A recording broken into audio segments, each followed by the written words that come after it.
তাওবা শব্দের অর্থ কি? ক চাওয়া, খ দোয়া করা, গ কান্নাকাটি করা, ঘ ফিরে আসা। কোরআনের মধ্যে আল্লাহ সুবহানাহু ওয়া তাআলা তাওবা নামে একটি সূরাই নাজিল করেছেন। অ্যান্সার হচ্ছে ঘ ফিরে আসা, অনুশোচনা করে ফিরে আসা।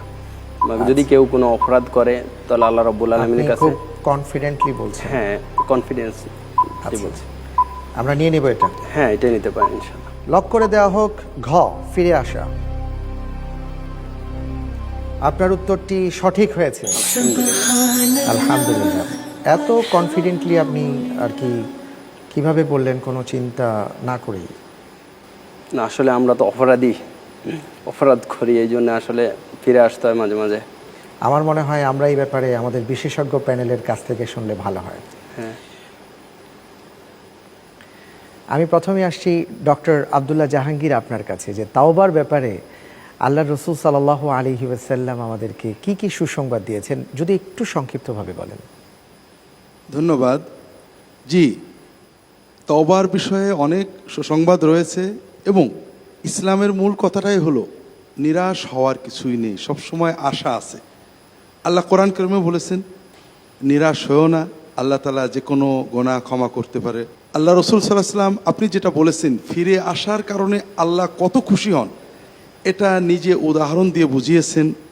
সংক্ষেপে রাসূলুল্লাহ সাল্লাল্লাহু আলাইহি ওয়াসাল্লাম বুঝিয়েছেন যে একজন মানুষ মরুভূমিতে গিয়ে তার খাদ্য এবং পানীয় সহ উটটা ঘুমিয়ে পড়ছিল, উট হারিয়ে গেছে। ঘুম থেকে উঠে দেখে উট নেই। সে তার নিশ্চিত মৃত্যু বুঝতে পেরেছে যে পানি এবং খাদ্যের অভাবে তাকে নিশ্চিত মরতে হবে, আর মরুভূমিতে ছোটাছুটি করলে আগে মরবে।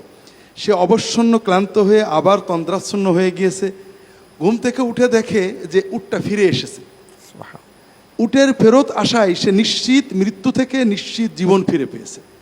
আর এজন্য সে এত খুশি হয়েছে যে খুশিতে তার মানসিক স্থিরতা হারিয়ে আল্লাহ তাআলার শুকরিয়া জানিয়ে বলছে, আল্লাহ তোমার শুকরিয়া, তুমি আমার বান্দা, আমি তোমার মালিক।